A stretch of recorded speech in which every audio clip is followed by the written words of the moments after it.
Every member of the Baltimore County Police Department takes the oath to serve and protect, and now the agency is seeking new members to join the force, especially those who reflect their communities. Joining us right now is Major Borowski. He is from the department. Good to see you. Good to see you too. You always wanted to be a cop. What drew you to the field? What drew me to the field was kind of growing up in Baltimore County for a large portion of my childhood, and I saw what I wanted to be. Yeah. So in my community, I saw the police cars, the police officers, and I wanted to be just like them. The fact that we put in there is that you wanted folks that you're looking for now to reflect their communities. I feel like that's important, because I think the element of trust becomes a very essential part of your job. Absolutely. Yeah, the element of trust is necessary for the basis of the relationships. Yeah.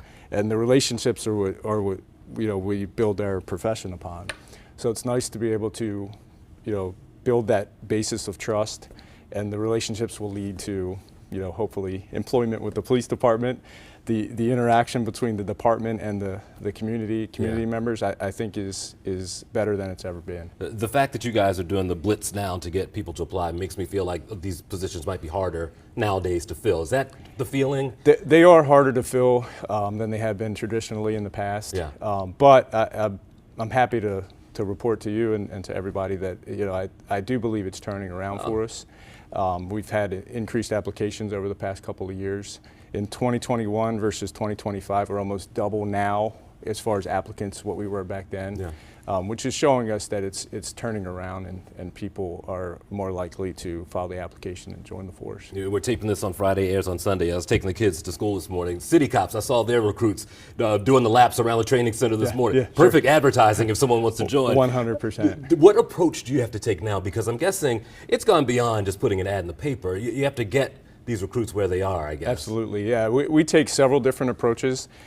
I call it the humanistic approach, or the human factor is so important. We try to meet them where they're at, and where they're at is not where we went traditionally. Oh. So there was a time when police recruits and recruitment applicants would come to us, and we really had not much trouble finding people to fill the ranks. It's different now. We come to them. It's kind of like a sports recruitment, for colleges.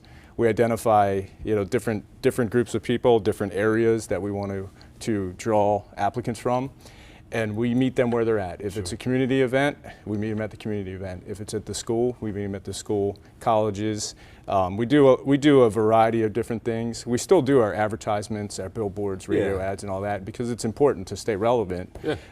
But we're trying to come up with innovative ways to meet people that may not know if they want to be a police officer, or they may not think the job's for them. And then it's our job to convince them that it's for everybody. Sure. I've seen social media videos from police departments across the country. They get slick with them. They put music in. I mean, you know who you're approaching. Absolutely. When you hear that, the headline you see a lot now are shortfalls and vacancies. As the county police, do you feel like there are a number of vacancies that are still needed to be filled, so you feel fully staffed?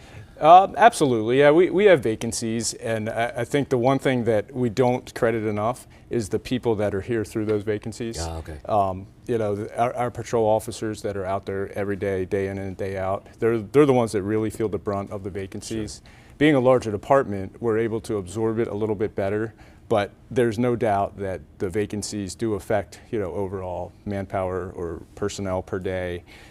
Just different things. It is a morale issue sometimes, when you come to work and you always feel like you're working. The good thing, though, is we have 10 precincts. So in Baltimore County, we have 10 precincts, and it's not, all the vacancies aren't in one area. It's shared throughout the department, throughout the different bureaus, throughout the different sections. Okay. A couple seconds left. If someone's watching now and they want to join the force, what should they do? They should call 410-887-5542 or go to our website, which is www.joinbaltimorecountypd.com. Okay. And look for us in the area. We're going to be around. You're visible. We're visible. Okay. We're going to be around doing a lot of different pop-ups throughout the region. So look for us, and let us know what we can do for you. Great. Major, good to see you. Thank you. Thank you. We appreciate your time.